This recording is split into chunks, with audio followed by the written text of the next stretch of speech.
everybody. Welcome. This is Next Level Z bringing you the Kentucky Regionals top cut. This is top 16. We have the players. Alex Bolton will be on your right, piloting black starter Krillin, and it'll be Matthew Ara on the left, piloting SDCC Black Krillin. We're jumping right into the middle of the action. Unfortunately, someone hit the cord during the middle of the recording, so we're going to take you right into the thick of it. Things are about to get real, and I have my co-commentator Thomas Engel with me. How you doing, Thomas? Doing good. Let's get this going. Ham banana. Alright, so what we're witnessing right here is Alex is searching his remove from game pile and his discard pile. Matthew entered with a confrontation, and that's why we are seeing Alex's hand right now. Interesting choice. What do you think he's going to pull here, Matt?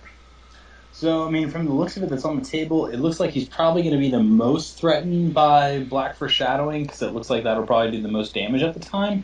From the looks of it, I see it looks like another confrontation in his hand, along with a black energy web. He could go with the energy block here to kind of stifle him for the turn. Oh, definitely. But it looks like you were right. It looks like he did take the foreshadowing. Yep. I wonder what Alex's play is going to be here.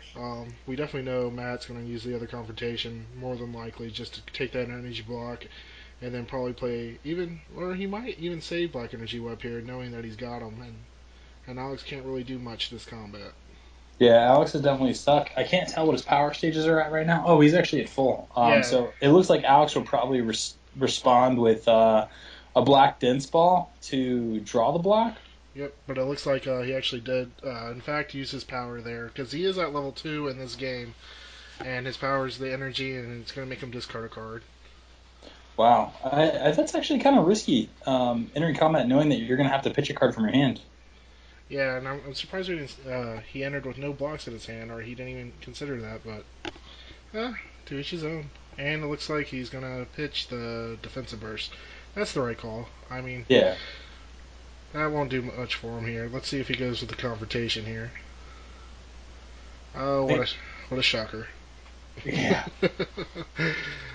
Oh, there goes the energy attack. So not having any blocks, he wants to get the energy attack to take less damage this combat here. Well, the interesting thing is Black Dense Ball is actually a energy attack and energy defense. So no matter what, Alex's hand was actually pretty solid for this combat, especially as the defender. Oh, definitely. And it looks like he just tapped his mastery there. And let's see what Matthew pitches here. Just waiting for him to get done shuffling there. I believe this is also the game where Alex doesn't have any disc because he got scouted early. So Black Foreshadowing taken there was pretty huge. Yeah, definitely. But luckily, we've seen Alex's list already, and we know that he has an array of attacks at his disposal to be able to use during this turn. I think it's a difficult decision, but I think you have to keep the Crushing Beam. Mm-hmm. Yeah, it looks like he did just that, which I think that's pretty kind of risky, but I guess the Crushing Beam's not too bad of a play here. Yeah, well, it goes back into your deck, so you know that you're going to see it again if you want to play it this turn. He also has Dragon Radar at his disposal if he needs to stack his top 3 with Dragon Ball 7. Unfortunately, he has the Corruption in hand, so he could easily just pitch that at the end of combat and then throw off what he was trying to do. But let's see how he plays around it. Yeah, but it looks like he's got Dragon Ball 3 there. Shockingly enough, I'm surprised Alex didn't use Black Decoration the turn where he played it. I think he played it. Never mind. Negate that, because I think he played it, and then he used Radar. Yeah, exactly, because he put it down with his mastery. That's right. Yep. So it's an interesting pull of why he would do that. I mean, knowing that Alex has 2 energy blocks in hand, potentially. Yeah, I wonder what he's searching for here. I think... Looks like he's putting that down. Oh, and he got another... Let's see, what is that? Energy Web there, and Time. And Time. Yep. Which I guess that's a little late there, because I don't think we're going to see any more attacks from Alex. No, Alex is probably going to play it safe from here. Oh, definitely. Let's see. He's actually... Matthew's thinking about it. Mm-hmm. It looks like, yep, those are the 2 that are going back. Yep, I think that's the right call here. He wants to see the Crushing Beam late game because it's just such a great card in any matchup. And luckily for Matthew, he's got also his own black declaration if he needs to shuffle a ball back into his deck. He's got a few options right now, or he has heroic assistance if he wants to pop that, not just to stack, but maybe to grab, another attack and then shuffle heroic assistance and that card back into his deck to keep his deck full. So let's see how this combat plays out. Indeed. Oh, it looks like he's paying some stages for, looks like his power. Yep. I guess we're going to see what Alex wants to do here. Mm-hmm. Oop. Looks like we got a block, maybe? Oh, he's going to take another look. Yep. There's the dense ball to block that. I think we're going to just get a pass from Alex here, because all he has left is that corruption. Mm-hmm. I mean, if you're Matthew right now, you really want to force him to use that extra block. Oh yeah, definitely. I think that's the right play here. Especially with the game winding down. It makes a lot of sense to go with that. But he's definitely thinking about it. We'll see what he wants to do here. Because no one wants to eat an energy attack for 7, and honestly, you don't want to have Alex end the combat, with hand advantage in any sort of way. Because if you're Matthew right now, you need to stay away. I mean, you need to stay ahead any way that you can. Yeah, and Matt can actually use his mastery here just to pitch that card from him, but that would actually be really bad. Yeah, it would, because he would cause himself a lot of harm. Yep, but instead he uses decoration here. It shuffles that in. Let's see what Matt decides to do here. Shuffle, that's a smart call with the lookout drill, so now that corruption can actually do something to him. Indeed. Yep. And Matthew wisely plays it, makes him use it. That is very good. Yep. That's pretty much his only play, and now Alex has no hand. Well, that's how you want to end it. He's ending the combat with time in his hand, which is huge because he could save that for the next turn. So it was definitely a win for Matthew in that combat. Oh, definitely. Yep. And pass, and here we go. Right. Alright, we got power up here, and let's see. Crushing Mean, Black Energy Web I see, and I didn't get to see the third card, but whatever that third card is, he's definitely keeping it. Oh, and he's going to rejuve the Energy Web there. Alright, so he passes it back to Matt. Ooh. Not a bad hand for Matt. I see a Foreshadowing, looks like a DB6, a Scout, and a Time. Yeah, seeing a scout late game is really just not what you want. I mean, yeah, you can pick off some cards left in the deck, but it's just not a great card late game. Yep, and that's exactly what he's going to do here, because he definitely just called combat on Alex. So I guess he's going to see what he can just pick out of Alex's deck to... But I think, like I said, yeah, definitely all the discs are in there. I think we're going to get a foreshadowing call. Yeah, I think the sad thing is right now, though, is that Alex drew into Confrontation, it looked like. Yep. Oh, he went for Black Energy Web instead, it looks like. Yeah, he just saw him rejuve as soon as there's a target in the deck. Yeah, and that was definitely safe, but I definitely think he could have definitely looked in his Banish Zone and discard pile and just killed the Foreshadowing, because that's probably the biggest threat to him right now. Yeah, especially with no disc left in deck, it definitely would have been probably a better call. Yep. Oh, and this is going to hurt so bad. Yep. I think Alex definitely takes the time here. I think that's an interesting play by Matthew of why he didn't check the discard pile and Banish Zone to see if Confrontation, or how many copies of Confrontation were in there. Just because, you don't think your opponent's going to top deck it, but it is always possible.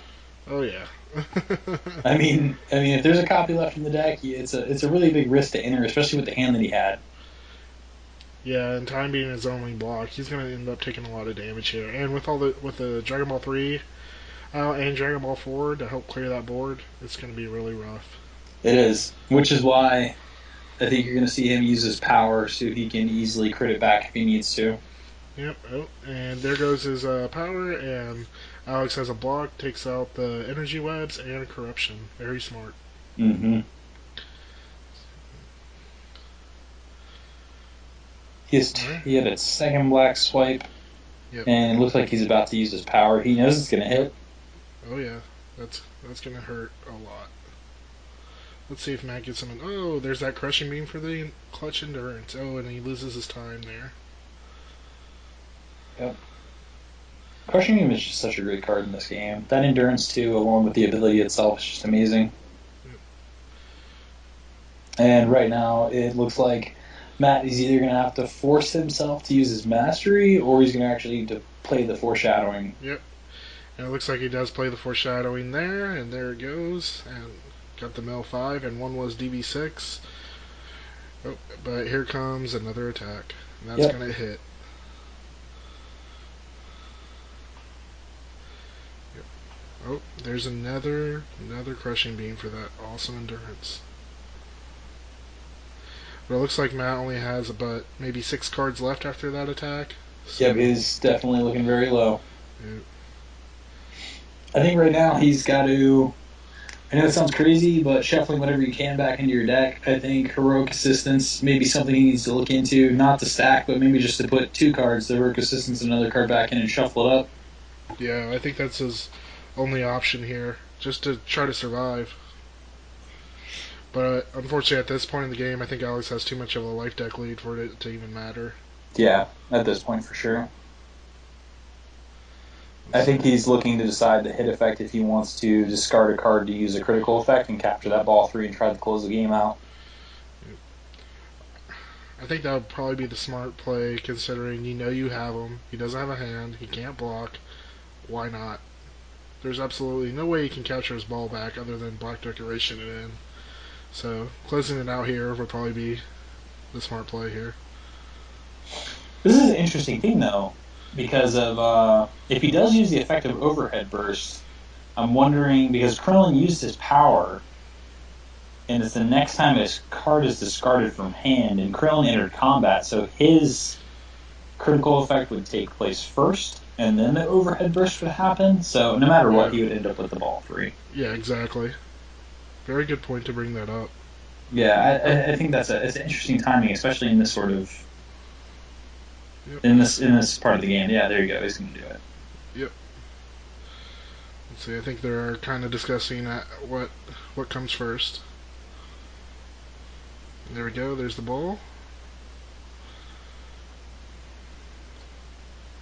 Yep. One more attack should do it. And oh, yeah, I believe this is where they got the ruling from the judge that what you were just explaining happens.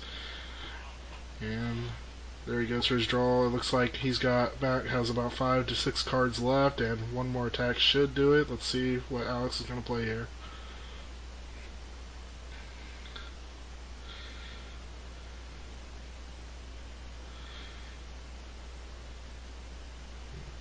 Looks like Matt's searching for any answer, maybe to pop that heroic assistance.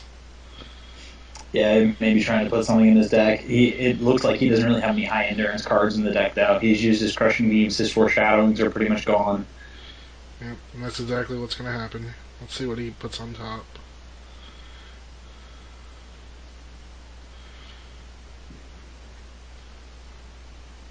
Oh, we're going to get time back and just get some cards back and see if he has enough to live.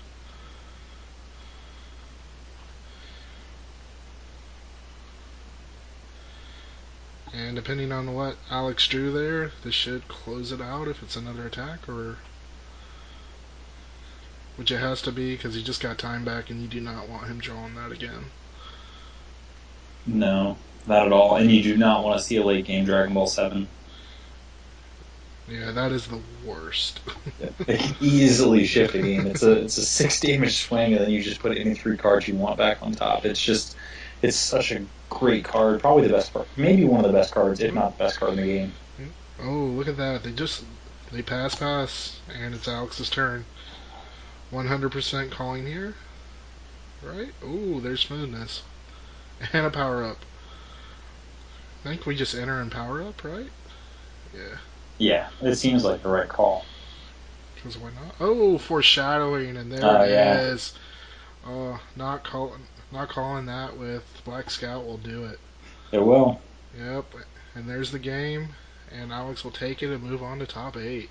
Fantastic game. It was even though we jumped in midway, it was really well played on Alex's part. He made a lot of really smart decisions, and it really paid off for him. It definitely looked like he had quite a life tech lead, and he was sounds like he was pretty much doing that all day. His deck is very aggressive. And he was able to force some damage through, and he effectively used Krillin level 1, 2, and 3 throughout the day. So it was definitely an impressive showing. Oh, definitely. And earlier when I was watching this game, it looked like Matt was going to take it, but Alex came back, and his deck is built for this matchup. It's built for Mare, and he's been having it all day, and it followed over to top 16 and got the win, and he's moving on. All right, well, that wraps up this video. So we're going to be moving on to top 8, so you can check out the next video. Thank you, everybody, for watching.